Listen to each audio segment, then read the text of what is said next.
Hey guys, welcome to my YouTube channel once again बच्चों। My name is Aadish Khankar and आज सब लोगों को पता ही है हम लोग क्या पढ़ने वाले हैं। तो we are going to continue with the circle chapter बच्चों for SSC class 10 Maharashtra board.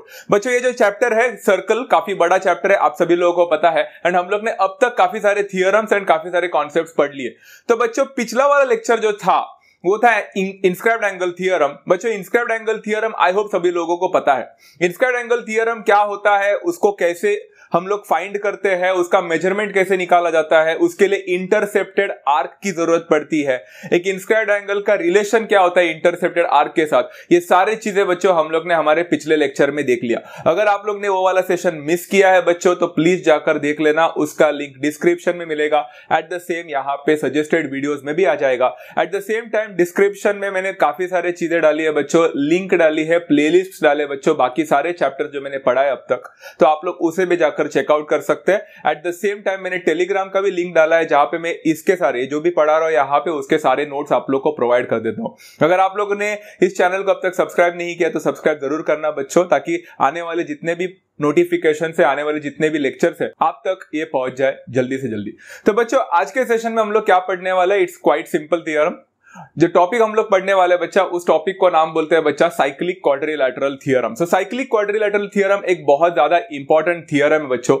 But cyclic quadrilateral theorem ये समझने से पहले हम लोग को साइक्लिक क्वाड्रिलैटरल क्या होता है ये समझना काफी इंपॉर्टेंट है। एंड वन मोर थिंग बच्चों, इसका भी प्रूफ एग्जाम में आने के चांसेस है, बट प्रूफ फिलहाल के लिए मैं यहाँ पे नहीं ले रहा हूं। प्रूफ के लिए एक अलग सा सेशन बनेगा, वो थ्योरम्स करके प्लेलिस्ट में मिल जाएगा आप लोग को। तो साइक्लिक क्वाड्रिलैटरल थ्योरम होता क्या है, इसको समझने से पहले समझते हैं what do you mean by cyclic quadrilateral. Okay, cyclic quadrilateral ये नाम क्या है, तो सबसे पहले मैं यहाँ पे स्टेटमेंट बता देता हूं। If all the vertices of a quadrilateral lie on the same circle then it is called as a cyclic quadrilateral. नहीं समझा आप लोग को, चलो आप लोग को इलस्ट्रेशन से दिखा देता हूं। If all the vertices of a quadrilateral lie on the same circle, तो यहाँ पे सर्कल के बारे में बात कर रहे हैं, तो हम लोग ने सर्कल यहाँ पे ड्रॉ कर दिया विद सेंटर ओ मान के चलो। यहाँ पे if all the vertices of a quadrilateral, बच्चों क्वाड्रिलैटरल आपको पता है क्या होता है, it's a four sided closed figure. उसके कितने वर्टिसेस होते हैं बच्चा, टोटल वर्टेक्स आपको 4 मिलते हैं। वो सारे के सारे वर्टेक्स जितने भी वर्टिसेस है आपके पास, वो सारे के सारे अगर सर्कल के ऊपर लाई करेंगे, सारे के सारे उसी सर्कल के ऊपर, तो मैं उसको साइक्लिक क्वाड्रिलैटरल थ्योरम बोलूंगा। मतलब यहां पे अगर आप लोग देखोगे तो देखो यहां पे मैंने एक क्वाड्रिलैटरल बना दिया, आप लोग देख सकते हो बच्चों यहां पे इसके सारे वर्टिसेस देख रहा है बच्चा। सबसे पहला है वर्टेक्स ए, दूसरा है वर्टेक्स बी, तीसरा है वर्टेक्स सी एंड बाद में है वर्टेक्स डी। सारे के सारे वर्टिसेस जो है आप लोग के यहां पे उसी सेम सर्कल पे लाई कर रहा है। एक भी अगर चूक गया ना बच्चा तो वो साइक्लिक क्वाड्रिलैटरल नहीं बोला जाएगा। यहां पे सारे के सारे वर्टिसेस मेरे सर्कल के ऊपर लाई कर रहा है, तो such kind of quadrilateral are called as a cyclic quadrilateral. कितना सिंपल था ना बच्चों। स्टेटमेंट वाइज बोलेंगे तो vertices A, B, C and D all lie on the same circle, सब कुछ एक ही सर्कल पे लाई कर रहा है and therefore I can say बच्चा quadrilateral ABCD is a cyclic quadrilateral and it is as simple as that। तो cyclic quadrilateral क्या था ये तो हम लोग ने 2 मिनट में पहचान लिया बच्चा, कितना सिंपल कॉन्सेप्ट है कि नहीं बच्चों। बट साइक्लिक क्वाड्रिलैटरल जानने से सिर्फ काफी नहीं है ना बच्चों, तो साइक्लिक क्वाड्रिलैटरल थ्योरम भी समझना भी बहुत इंपॉर्टेंट है। Let's try to understand what do you mean by cyclic quadrilateral theorem. तो जाहिर सी बात है बच्चा, ये थ्योरम कहां पे अप्लाई होगा, ये थ्योरम सिर्फ एंड सिर्फ साइक्लिक क्वाड्रिलैटरल पे ही अप्लाई होगा। तो सबसे पहले आपके पास एक साइक्लिक क्वाड्रिलैटरल होना चाहिए। तो यहां पे स्टेटमेंट क्या लिखा है मालूम है, cyclic quadrilateral theorem says that the opposite angles of a cyclic quadrilateral are always supplementary. बच्चों सप्लीमेंट्री ये वर्ड आप लोग पहली बार तो नहीं सुने होंगे, 8th स्टैंडर्ड में शुरुआती तौर पे आपने सुना होगा, 9th स्टैंडर्ड में पूरे डिटेल में सुना होगा, अभी 10th स्टैंडर्ड में आप लोग ने फिर से सुना है। सप्लीमेंट्री का मतलब होता है addition of the two angles become 180 degree. Complementary मतलब 90 डिग्री, सप्लीमेंट्री मतलब 180 डिग्री, सबको पता है ना। साइक्लिक क्वाड्रिलैटरल थ्योरम ये बोलता है कि अगर आपके पास सामने कोई भी एक साइक्लिक क्वाड्रिलैटरल हो तो उसके ऑपोजिट एंगल्स जो होते हैं ना बच्चा, आमने सामने वाले जो एंगल्स होते हैं वो हमेशा अगर आप ऐड करोगे तो वो जाहिर सी बात है गारंटीड 180 डिग्री देगा। कितना सिंपल कॉन्सेप्ट है, सिंपल सा थ्योरम है। इसका थ्योरम का प्रूफ भी उतना ही सिंपल है जिसका ये कॉन्सेप्ट है बच्चा। अगर हम लोग देखेंगे बच्चों यहाँ पे, तो can you see over here, मैंने एक यहाँ पे एक सर्कल बना के रखा है एंड उस सर्कल के अंदर एक क्वाड्रिलैटरल है जिसके सारे वर्टिसेस जो है बच्चों सर्कल के ऊपर लाई कर रहे हैं। मतलब क्या मैं बोल सकता हूं, ये जो है वो एक साइक्लिक क्वाड्रिलैटरल है, 100%। तो यहां पे अगर मेरे पास एक क्वाड्रिलेटरल है, मान के चलो क्वाड्रिलेटरल ABCD, वो साइक्लिक क्वाड्रिलेटरल बन गया, देन बच्चों according to this theorem opposite angles जो होंगे साइक्लिक क्वाड्रिलेटरल के वो सप्लीमेंट्री होंगे। अब ऑपोजिट एंगल कौन सा है बच्चों? आप लोग को दो पेयर ऑफ ऑपोजिट एंगल्स मिलेंगे यहाँ पे।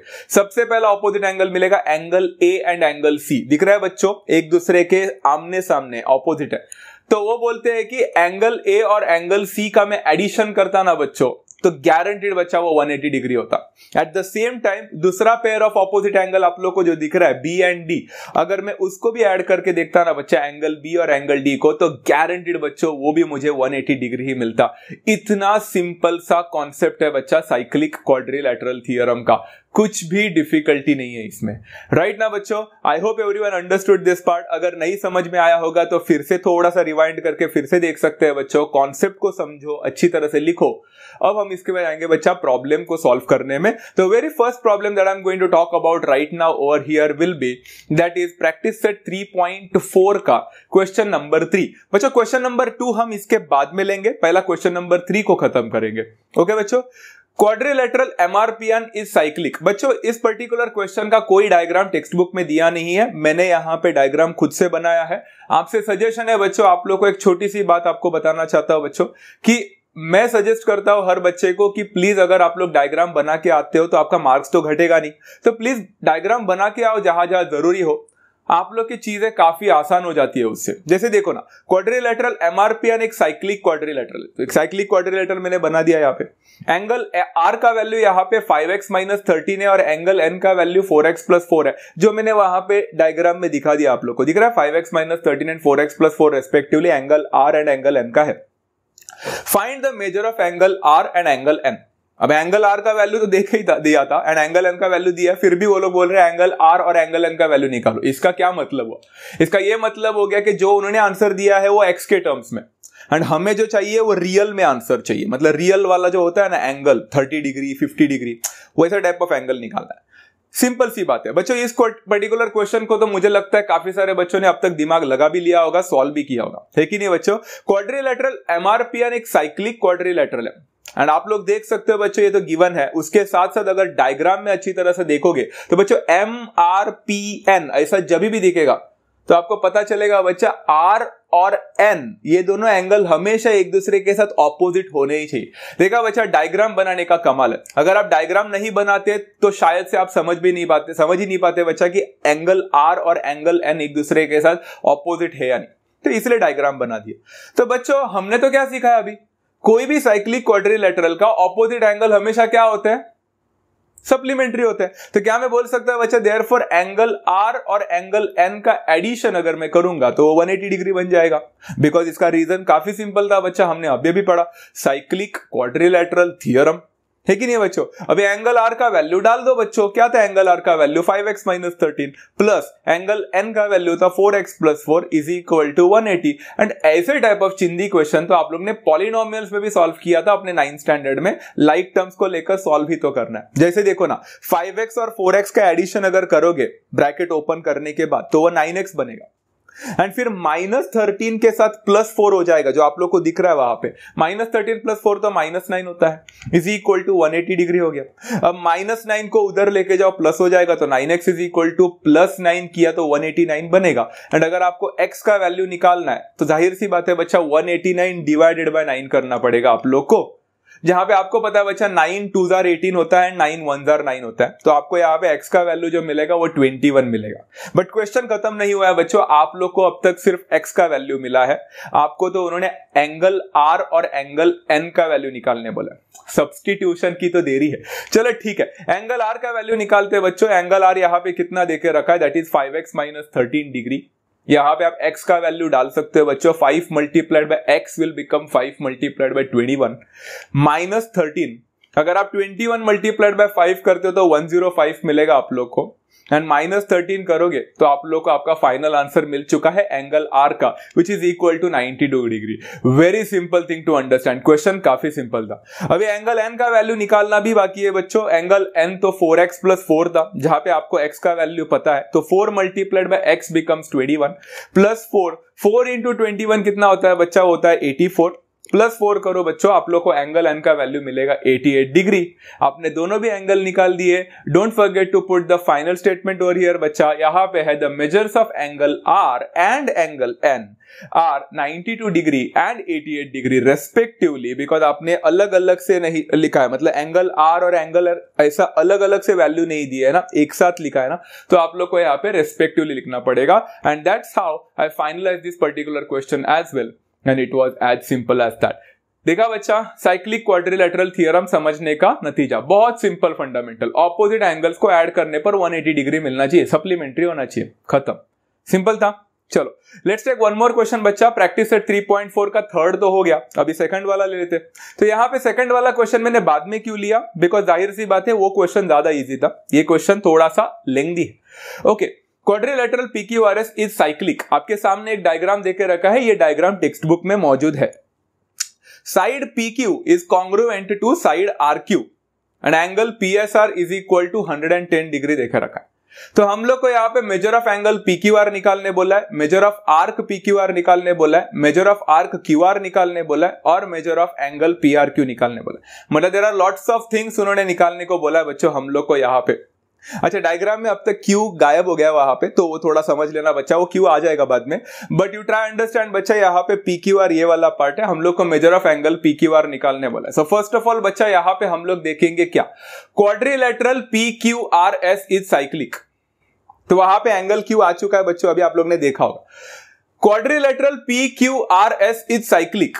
अब सब मुझे यहाँ पे हम लोग को फाइंड करने को क्या बोला था, मेजर ऑफ एंगल PQR। अगर आप देखोगे बच्चा मेजर ऑफ एंगल PQR इधर है एंड आप लोग को PSR देकर रखा।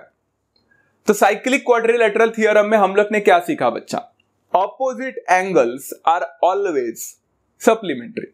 मतलब क्या बोल सकता बच्चा, angle PSR plus angle PQR अगर इन दोनों का एडिशन करता हूं तो वो हो जाएगा बच्चा 180 डिग्री। इसका रीजन है बच्चा साइक्लिक क्वाड्रिलेटरल थ्योरम। सबसे पहले क्वेश्चन का जवाब निकालने की कोशिश कर रहे हैं बच्चों। यहां पे एंगल PSR का वैल्यू देके रखा है बच्चों, मैंने डायग्राम में भी बताया है 110 है, plus angle PQR is equal to 180 degree. अब बच्चों यहाँ पे PQR का वैल्यू निकालना रहेगा मुझे, तो 110 को उधर शिफ्ट करना पड़ेगा। 180 माइनस 110 कितना होता है बच्चों, मैंने डायरेक्टली आंसर लिख लिया 70 डिग्री। आपको सबसे पहला आंसर मिल चुका है बच्चों यहाँ पे, and it was as simple as that. आपने सबसे पहला क्वेश्चन निकाल दिया मेजर ऑफ एंगल PQR निकाल के। यहां तक सबको समझ में आया बच्चों, क्लियर था, ग्रेट। अभी सेकंड वाला जो निकालना है ना बच्चों, हाँ एक बात और है, ये वाला पार्ट मैंने शायद से अपने पिछले वीडियोस में भी काफी दफा बताया था, बट फिर भी बताना चाहूंगा बच्चों कि circle is one of the chapters जहां पे आप लोग अगर एक पर्टिकुलर थियरम पढ़ते हो तो उसी से रिलेटेड क्वेश्चन आएगा, ऐसा कोई गारंटी नहीं। जैसे हम लोग आज के सेशन में पढ़ तो रहे हैं साइक्लिक क्वाड्रिलेटरल थ्योरम, बट इसमें जो चार क्वेश्चंस पूछे वो सारे के सारे साइक्लिक क्वाड्रिलेटरल के ही ऊपर डिपेंड करना चाहिए, इसका कोई गारंटी नहीं। बाकी के 3 क्वेश्चन जो होंगे वो शायद से हमने पिछले सेशंस में जो पढ़े थे उसके ऊपर भी हो सकता है। ओके बच्चा, इंस्क्राइब्ड एंगल थ्योरम के ऊपर भी हो सकता है, definition of measure of minor arc के ऊपर हो सकता है, थ्योरम ऑफ टचिंग सर्कल्स के ऊपर हो सकता है, कुछ भी हो सकता है। इसलिए मैंने आप लोग को पहले भी सजेशन दिया था बच्चा कि अगर आप सर्कल चैप्टर को देख रहे हो मेरे वीडियोस को, तो उसको फ्लो में देखना, स्टार्टिंग से देखना, तब जाकर समझ में आ जाएगा। ओके, जैसे देखो ना, मेजर ऑफ आर्क PQR निकालने बोला है बच्चों यहाँ पे। अब अगर आप लोग देखोगे ना बच्चा मेजर ऑफ आर्क PQR, तो ध्यान से देखो बच्चों, यहां पे अगर हम लोग देखेंगे मेजर ऑफ आर्क PQR, तो आपको नहीं लगता बच्चा वो जो PQR आर्क है वो एक्चुअली इंटरसेप्ट हो चुका है PSR से। मतलब यहां पे बोल सकता है बच्चा मेजर ऑफ एंगल PSR एक तरह का बच्चा वो PSR है ना, इंस्क्राइब्ड एंगल का काम कर रहा है, जो हम लोग ने पिछले लेक्चर में पढ़ा था, बराबर है। तो क्या मैं बोल सकता हूं measure of angle PSR will be equal to half of the corresponding intercepted arc, मतलब मेजर ऑफ आर्क PQR। ये वाला कॉन्सेप्ट सिर्फ उसी बच्चे को पता है जिसने मेरा इंस्क्राइब्ड एंगल थ्योरम पढ़ा था, याद है बच्चों, ग्रेट। अब मेजर ऑफ एंगल PSR यहां पे क्या है बच्चों, हम लोग को पता है, वो तो देके रखा है 110 इज इक्वल टू 1/2 हो जाएगा, and major of arc PQR वो तो फाइंड करना है। रीजन वहां पे इंस्क्राइब्ड एंगल थ्योरम लिखना ना भूले बच्चों।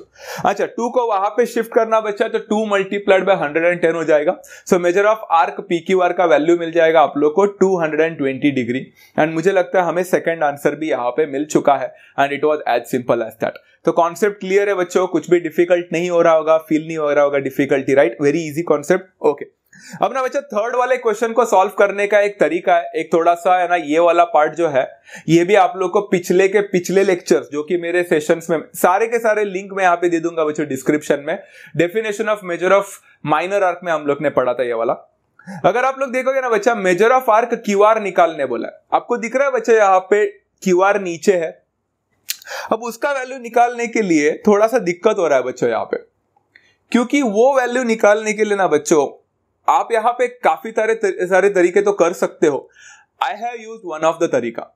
आपको पता है बच्चे यहाँ पे आप लोग काफी सारे तरीके यूज कर सकते हो, बट मैंने एक तरीका यूज किया है। बाकी कौन सा तरीका आप लोग यूज कर सकते हो मुझे कमेंट बॉक्सेस में बता सकते हो बच्चों। डिस्क्रिप्शन में यहाँ पे आप लोग को सारे के सारे लिंक्स दे रहा हूं, तो उसको पहले अच्छी तरह से देख लेना, पढ़ लेना, फिर आप लोग को जो भी चीज समझ में आता है आप लोग मुझे कमेंट बॉक्सेस में बता सकते हो कि आप लोगों को कौन सा मेथड पसंद आ रहा है, आप कौन से मेथड से कर सकते हो। ओके, चलो यहाँ पे देखो, हम लोग को यहाँ पे क्यूआर निकालने के लिए बोला है, मेजर ऑफ आर्क क्यूआर।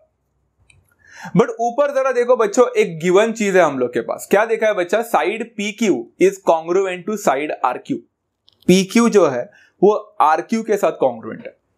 दिखा आप लोग सभी लोगों को? ग्रेट। तो बच्चों आपको नहीं लगता ये जो PQ और QR जो है, जो कि RQ है, ये दोनों भी एक तरह का कॉर्ड का काम कर रहा है बच्चा? सर्कल में कॉर्ड है।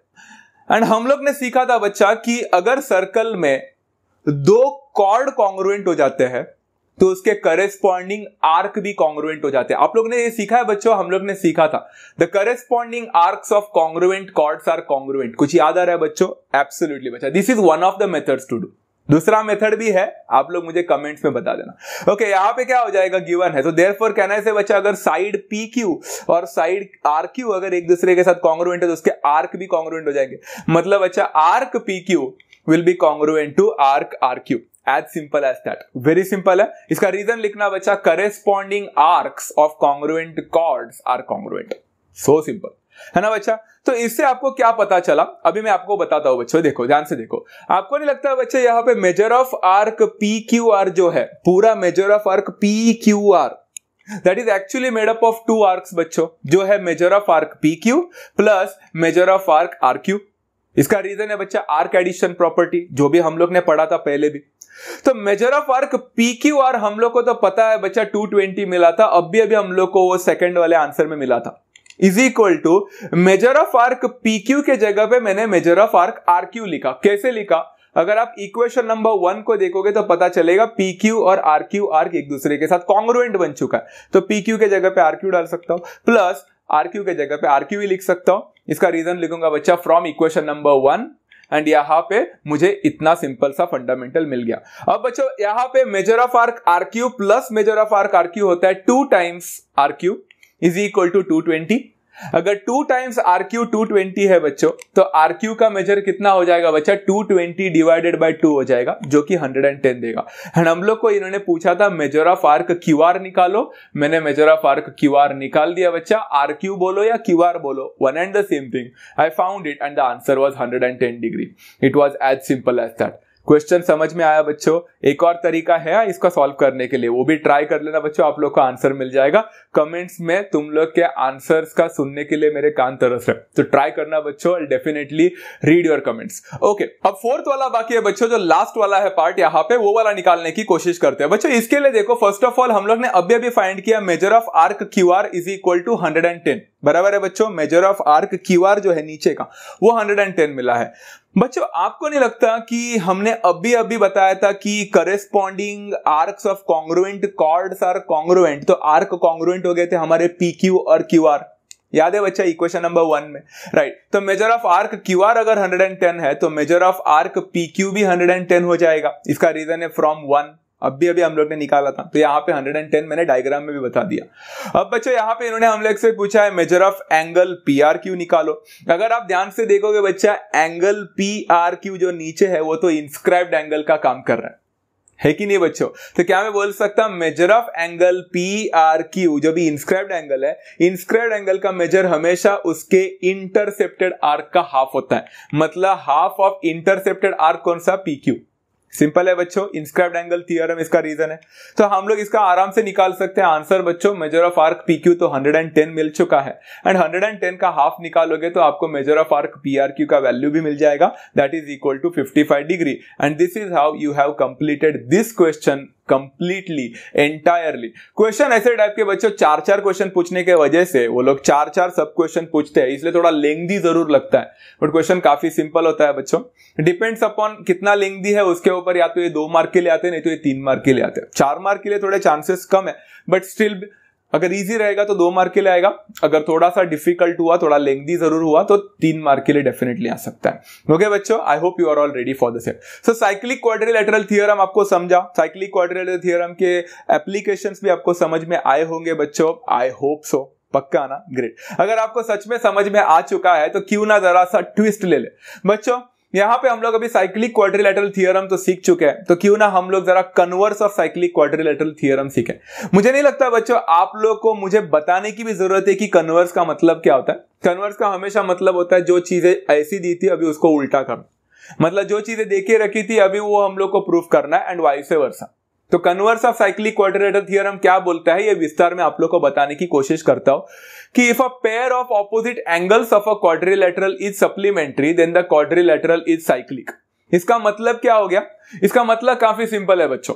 हम लोग के पास लास्ट टाइम अगर कोई एक साइक्लिक क्वाड्रिलेटरल होता था तो उसके ऑपोजिट एंगल्स का एडिशन सप्लीमेंट्री हो जाता था।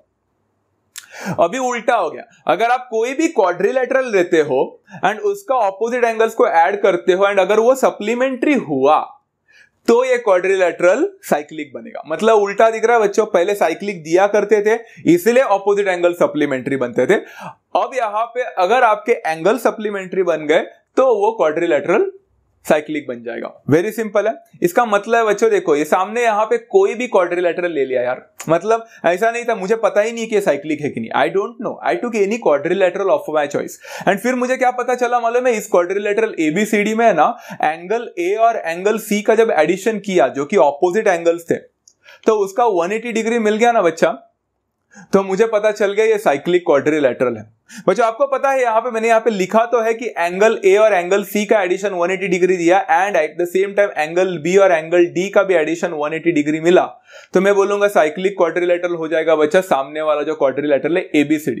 बट आपको पता है बच्चों आप लोग को यहां पे दोनों पेयर ऑफ ऑपोजिट एंगल्स को सप्लीमेंट्री दिखाने की कोई जरूरत नहीं है। अगर वन ऑफ द पेयर सिर्फ मतलब मान के चलो angle A plus angle C 180 degree मिल गया तो आप लोग को एंगल B और एंगल D का चेक करने की जरूरत ही नहीं है बच्चों, बिकॉज वो अपने आप 180 डिग्री हो जाएगा। So if any one of the pair, कोई भी एक पेयर भी अगर सप्लीमेंट्री हो जाता है आप डायरेक्टली बोल सकते हो बच्चों सामने दिया हुआ quadrilateral cyclic quadrilateral. Is that clear? इसलिए ऊपर लिखा इफ अ पेयर, अगर कोई एक भी जोड़ी हो जाता है ना काफी है, क्योंकि अगर एक भी हो जाता है तो दूसरा अपने आप हो जाता है। It's completely understood. समझ में आया? मैंने यहां पे दोनों भी लिख लिया, आप लोग चाहो तो कोई एक भी लिख लोगे तो भी काफी है। आई होप बच्चों आप लोग को converse of cyclic quadrilateral theorem भी समझ में आ गया। काफी इजी कॉन्सेप्ट है ना बच्चों। चलो इससे रिलेटेड एक क्वेश्चन ले लेते हैं। इससे रिलेटेड क्वेश्चन जो लेंगे ना बच्चा वो काफी सिंपल है। वो क्वेश्चन है बच्चा प्रैक्टिस एट 3.4 का क्वेश्चन नंबर 5 एंड वो बोलते हैं कि prove that any rectangle is a cyclic quadrilateral. मतलब ऐसा प्रूफ करो कि अगर आपके पास में कौन सा भी टाइप का रेक्टेंगल दूं, इतना बड़ा दूं, इतना छोटा दूं, कुछ भी करूं, रेक्टेंगल होना चाहिए तो वो साइक्लिक क्वाड्रिलेटरल होगा। ये हमें प्रूफ करना काफी सिंपल है। मैंने डायग्राम बता दिया बच्चों। यहां पे मान के चलो मैंने एक रेक्टेंगल ले लिया, उसका नाम था PQRS। अब सबको पता है बच्चों कि एक रेक्टेंगल में एक इंटरेस्टिंग पार्ट क्या होता है बच्चा, क्वाड्रिलेटरल PQRS अगर एक रेक्टेंगल हो तो उसको इंटरेस्टिंग पार्ट तो ये है कि उसके सारे एंगल्स हमेशा 90 डिग्री होते हैं। ये चीज तो हम लोग ने 9th स्टैंडर्ड में अच्छी तरह से पढ़ा था, बराबर।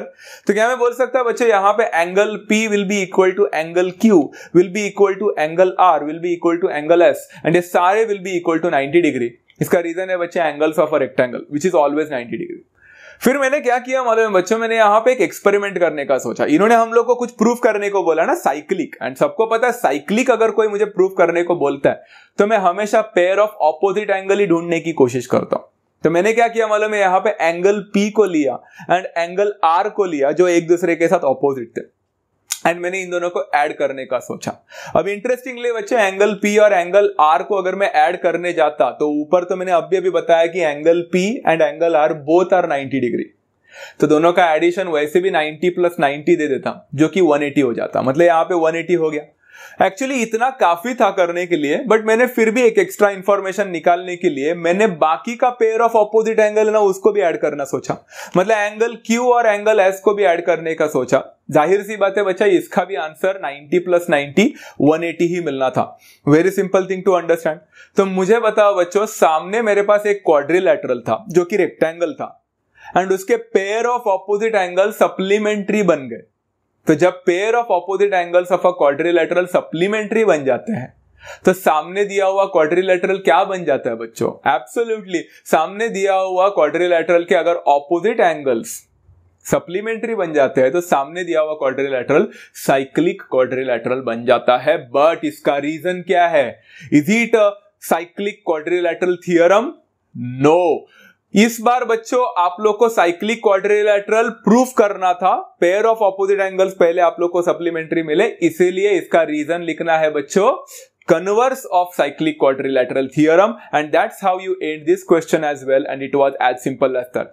आपको लग रहा होगा ना कितना सिंपल सा क्वेश्चन था, स्टार्ट होते ही खत्म हो गया, कुछ भी डिफिकल्ट नहीं था। इस पर्टिकुलर क्वेश्चन में डिफिकल्टी कभी होते नहीं, सिर्फ आप लोग डिफिकल्टी को पैदा करते हो। जैसे कि यहाँ पे कन्वर्स के जगह पे सिर्फ साइक्लिक क्वाड्रिलैटरल थ्योरम लिखना, एंड ऑल दिस थिंग्स, छोटे छोटे चीजें ना बच्चों आप लोग के मार्क्स निकल जाते हैं। तो बच्चा उसके ऊपर ज्यादा फोकस करना कि where to write what, okay, क्या रीजन लिखना इंपॉर्टेंट। ज्योमेट्री में रीजन के ऊपर ज्यादा मार्क्स होता है, जब पेपर चेक किया जाता है ना बच्चा तो रीजन ज्यादातर देखा जाता है। ओके बच्चों, so please make sure whatever the reason you write it perfectly. Okay, चलो यहाँ पे ना बच्चा ये वाला कन्वर्स तो समझ में आ गया, तो अभी कन्वर्स समझ तो आ गया बच्चा, काफी इजी था, एंड कन्वर्स से रिलेटेड एक ही क्वेश्चन था वो भी कर लिया। अब ना बच्चा आज के सेशन का last topic, cyclic quadrilateral theorem तो पढ़ लिया, कन्वर्स भी पढ़ लिया, तो अभी हम लोग पढ़ने वाले हैं बच्चा एक करोलरी जो साइक्लिक क्वाड्रिलैटरल थ्योरम से पैदा हो चुका है। तो ये करोलरी पढ़ेंगे बच्चों, एंड आज के सेशन को एंड करेंगे। What is the corollary of a cyclic quadrilateral theorem से इसका स्टेटमेंट पढ़ूंगा ना बच्चों, तो जाहिर सी बात है काफी सारे बच्चों को समझता नहीं है, बट मैं इसको समझाने की आपको 100% कोशिश करूंगा। An exterior angle of a cyclic quadrilateral is congruent to the angle opposite to its adjacent interior angle। कुछ समझा नहीं होगा, फिलहाल मुझे भी कुछ नहीं समझा। लेट्स ट्राई टू अंडरस्टैंड बच्चों इसको क्या बोलना है। साइक्लिक क्वाड्रिलैटरल थ्योरम का करोलरी ये बोलता है कि exterior angle of a cyclic quadrilateral, मतलब आपके पास एक साइक्लिक क्वाड्रिलैटरल होना चाहिए। चलो मैंने यहां पे बता दिया, ये देखो मेरा साइक्लिक क्वाड्रिलैटरल हमारे पास है। उसके बाद में वो बोलते हैं कि इसमें एक एक्सटीरियर एंगल की जरूरत है। बच्चों एक्सटीरियर एंगल के बारे में हमने 9th में ज्यादा अच्छी तरह से पढ़ा था, तो यहां पे एक्सटीरियर एंगल तो मैंने दिखाया नहीं है, तो एक एक्सटीरियर एंगल दिखाने की जरूरत है। तो मैंने देखो आप लोग को दिख रहा है बच्चा, बाहर एक एक्सटेंड कर दिया एक रे को, जिसको मैं एक्सटीरियर एंगल करके बता सकता हूं अभी। ओके बच्चा, यहां पे एक्सटीरियर एंगल करने के लिए मैंने एक और पॉइंट को डिफाइन कर दिया बच्चों यहां पे। चलो एवरीवन टेल मी, यहां पे एक्सटीरियर एंगल कौन सा बन चुका है? वेरी गुड बच्चों, क्या आप लोग ने सीबीई बोला? एब्सोल्युटली, अगर आपने सीबीई बोला रहेगा बच्चों तो आपने परफेक्टली बोला। Angle CBE happens to be the बाहर का angle, exterior angle of this particular cyclic quadrilateral. चलो एक्सटीरियर एंगल निकाले। अब ना बच्चा यहां पे इन्होंने क्या बोला है, ध्यान से सुनना बच्चा, ये जो एक्सटीरियर एंगल है मैंने वहां पे ऐसा मार्क किया है, the exterior angle of a cyclic quadrilateral is congruent to कौन सा angle? To the angle opposite to its adjacent interior angle। wait, कुछ समझा नहीं। Angle opposite to the adjacent interior angle, adjacent interior angle का मतलब होता है, adjacent का मतलब होता है बाजू वाला।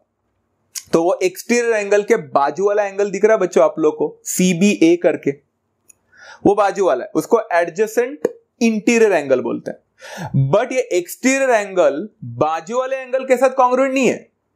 ये जो एक्सटीरियर एंगल है वो बाजू वाले एंगल के ऑपोजिट वाले एंगल के साथ कॉन्ग्रुएंट है।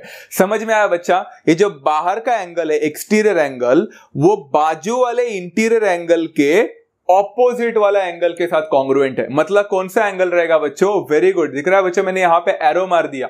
एक्सटीरियर एंगल के बाजू वाला जो था उसको हम इंटीरियर बोलेंगे एंगल, एडजेसेंट इंटीरियर, एंड उसके ऑपोजिट वाला जो दिखेगा उस एंगल के साथ कॉन्ग्रुएंट हो जाएगा। समझ में आ गया? मतलब कहना है से बच्चा क्वाड्रिलेटरल एबीसीडी अगर साइक्लिक क्वाड्रिलेटरल है, then I will say the exterior angle that is angle CBE will be congruent to the adjacent interior angle के opposite वाला, मतलब एंगल CDA। वेरी इंपॉर्टेंट ये जो टॉपिक है ना बच्चे काफी इंपॉर्टेंट है, इससे रिलेटेड एक ही क्वेश्चन है बट फिर भी समझना काफी ज्यादा इंपॉर्टेंट था। I hope everyone understood the corollary of cyclic quadrilateral theorem perfectly. समझा बच्चों? सिंपल है बच्चों, एक्सटीरियर एंगल के बाजू वाला एंगल को नहीं लेना है, उसके बाजू वाला एंगल के ऑपोजिट वाले को लेना है, बस खत्म कर देना है। Very simple topic. ओके चलो, ये वाला पार्ट सबको समझ में आ गया। इससे रिलेटेड एक क्वेश्चन करते हैं, सेशन खत्म हो जाएगा। यहां पे बच्चों प्रॉब्लम सेट का मैंने क्वेश्चन लिया, प्रॉब्लम सेट 3 का क्वेश्चन नंबर 23 है। एंड ये क्वेश्चन ना बच्चों दिखने के लिए जितना डिफिकल्ट लगता है, डरावना लगता है, इसका डायग्राम देखकर बहुत डर लगता है, बट उतना डिफिकल्टी है नहीं। 2 circles intersect at points M and N। आपको दिख रहा है बच्चों 2 सर्कल एक दूसरे को M और N के पॉइंट में टच किए। Seconds drawn through M and N, आपको M and N से एक सीकेंड ड्रॉ करते हुए दिख रहे हैं, 2 seconds. Intersect the circle eight point R, S and P, Q respectively. Very simple है, हमें प्रूफ करना है बच्चा सेगमेंट SQ जो वहां पे उस साइड दिख रहा है आप लोग को, वो पैरेलल होना चाहिए सेगमेंट RP जो इस साइड आप लोग को दिख रहा है। मतलब ये दोनों जो लाइन है एक दूसरे के साथ पैरेलल हम लोग को प्रूफ करना है। बच्चा आपको पता है जब भी 2 लाइन को पैरेलल प्रूफ करने बोलते हैं ना, तो पैरेलल के हम लोग ने टेस्ट पढ़े थे, alternate angles test, corresponding angles test, interior angles test. जब लाइन को पैरेलल प्रूफ करना होता है ये 3 ही टेस्ट हमारे मन में आते हैं। तो यहां पे हमें कैसे भी करके या तो ऑल्टरनेट एंगल्स को कॉन्ग्रुएंट करने का सोचना पड़ेगा, नहीं तो करेस्पॉन्डिंग एंगल्स को कॉन्ग्रुएंट करना पड़ेगा, नहीं तो इंटीरियर एंगल्स को सप्लीमेंट्री प्रूफ करना पड़ेगा। Interior angles are never congruent बच्चा, वो सप्लीमेंट्री होते हैं। आप लोगों ने सीखा था पैरेलल लाइंस, बराबर। अभी इसमें कौन सा यूज करना है कुछ समझ में तो आ नहीं रहा है, but let's try to make us understand over here. चलो देखते हैं। प्रूफ करते वक्त ना बच्चा मुझे थोड़ा डायग्राम आधा अधूरा लग रहा था, तो मैंने क्या किया मालूम है, यहाँ पे कंस्ट्रक्शन किया सेगमेंट MN का। बच्चा आप लोग को कंस्ट्रक्ट करना है सेगमेंट MN को। अगर देखो बच्चों यहाँ पे MN मैंने कंस्ट्रक्ट कर दिया। आपको एक ताजुब की बात दिख रही है बच्चों, यहाँ पे एक इंटरेस्टिंग पार्ट दिख रहा है बच्चों। अगर ऐसा करने की वजह से क्या हुआ है दिखा नहीं, मैं बता देता हूं बच्चों, अगर आपको दिखा नहीं, तो अगर आपने MN को वहां पे ऐसा किया ना, तो आपको है ना बच्चों यहाँ पे 2 साइक्लिक क्वाड्रिलेटरल्स का जन्म होता हुआ दिख रहा होगा। दिखा, एक छोटे सर्कल में भी एक साइक्लिक क्वाड्रिलेटरल बन चुका है, because all the vertices are lying on the circle, same circle, RMNP करके एक साइक्लिक क्वाड्रिलेटर मिला।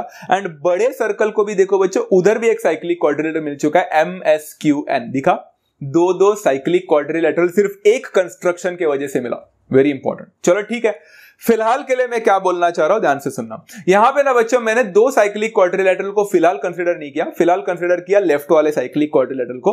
तो quadrilateral MRPN is a cyclic quadrilateral. And हमने क्या सीखा है बच्चों साइक्लिक क्वाड्रिलेटरल के बारे में? हमने पढ़ा है कि ऑपोजिट एंगल्स हमेशा सप्लीमेंट्री होता है। मतलब यहां पे मैं ऑपोजिट एंगल कौन सा ले रहा हूं बच्चों, देखो एंगल MRP जो आप लोग को ऊपर दिख रहा है, उसके ऑपोजिट में कौन सा दिख रहा है बच्चा, एंगल MNP दिख रहा है, तो plus angle MNP, angle MRP and उसके ऑपोजिट में एंगल MNP, इन दोनों का एडिशन 180 डिग्री हो जाएगा, बिकॉज हमने सीखा है साइक्लिक क्वाड्रिलेटरल थ्योरम के वजह से। सिंपल था। इस चीज को बच्चों यहां पे मैं इक्वेशन नंबर 1 करके मार्क करूंगा, बिकॉज फिलहाल के लिए मैंने कर तो दिया ये प्रूफ, बट इसके आगे मुझे कुछ डायरेक्शन नहीं दिख रहा है, तो मैंने इसको ऐसे रख लिया, MRP और MNP का एडिशन 180 डिग्री। इसको दिमाग में रखना, बाजू में रखना। ओके, अब ना बच्चा मैं यहां पे एक और साइक्लिक क्वाड्रिलेटरल के बारे में बात करते हैं, जो कि है हमारा राइट हैंड साइड वाला साइक्लिक क्वाड्रिलेटरल।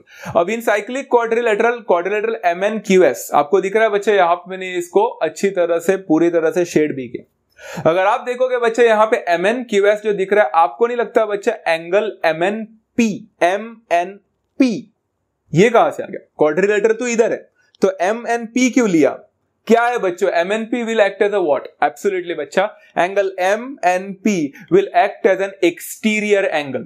कुछ याद आ रहा है बच्चों? करोलरी के बारे में हम लोग ने अभी पढ़ा था।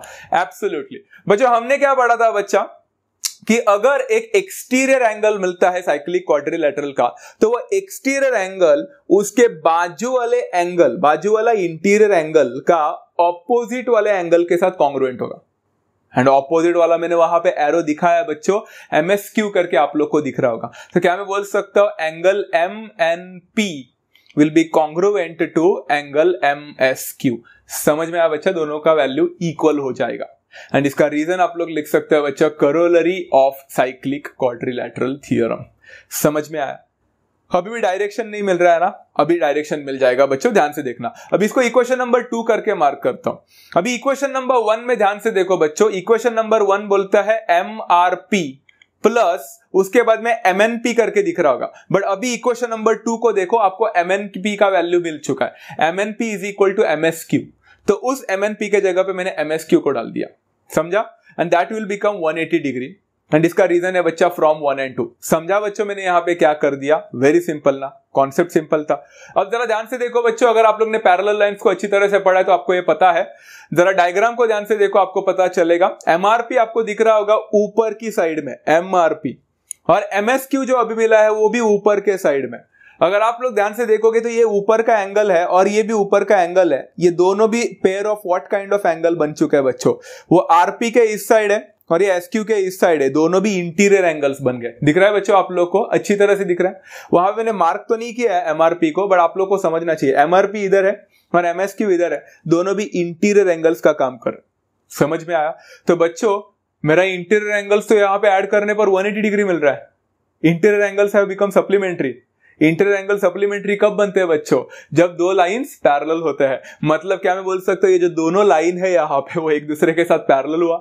मतलब क्या मैं बोल सकता हूँ, सेगमेंट SQ जो है वो पैरेलल हो जाएगा सेगमेंट RP के साथ। एंड इसका रीजन है बच्चों इंटीरियर एंगल्स टेस्ट करके। And that's how you complete this question as well, and it was as simple as that. तो देखा बच्चा क्वेश्चन कितना सिंपल था, आपको सिर्फ इंटीरियर एंगल्स टेस्ट से प्रूफ करना था, उसके लिए आपको एंगल्स को कॉन्ग्रुएंट बतानी थी, इसलिए हम लोगों ने यहाँ पे करोलरी को इस्तेमाल किया साइक्लिक क्वाड्रिलैटरल का। तो बच्चों इस पर्टिकुलर सेशन में आपने क्या क्या सीखा? आपने साइक्लिक क्वाड्रिलैटरल थ्योरम क्या होता है सीखा, साइक्लिक क्वाड्रिलैटरल क्या होता है वो सीखा, कन्वर्स ऑफ साइक्लिक क्वाड्रिलैटरल क्या होता है वो सीखा, एट द सेम टाइम उसका करोलरी भी सीखा जो एक्सटीरियर एंगल से डील करता है साइक्लिक क्वाड्रिलैटरल के। तो आप लोगों ने काफी सारे चीजें सीखी है एंड उससे रिलेटेड क्वेश्चंस भी पढ़ा। इतने ही क्वेश्चन आपके टेक्स्ट बुक में बच्चों। साइक्लिक क्वाड्रिलैटरल थ्योरम अब तक खत्म नहीं हुआ है, बिकॉज अब तक हम लोग ने कौन साइक्लिक पॉइंट्स के बारे में बात नहीं किया, तो उसके ऊपर भी एक सेशन आने वाला है बच्चों। वेरी इंपॉर्टेंट सेशन, छोटू सा सेशन बट इंपॉर्टेंट है, उसको भी अच्छी तरह से देख लेना। तो बच्चों अगर आप लोग को वीडियो पसंद आ जाता है तो लाइक करना ना भूले, शेयर करना with all your friends, so that our channel will grow as much. जितना हम लोग कर सकते हैं उतना हम लोग करेंगे, उसको ग्रो कराएंगे ताकि आप लोग को सारे कंटेंट्स मिलेंगे बच्चा। It will really motivate me to do more content for you, to give more contents from my side to you all guys. Okay, तो सब्सक्राइब नहीं किया तो सब्सक्राइब जरूर करना बच्चों। एंड आई होप आज का वीडियो आप लोग को उतना ही नॉलेजेबल लगा होगा। मिलते हैं बच्चों नेक्स्ट सेशन में, तब तक do take care of yourself. Love you all, thank you so much and bye bye.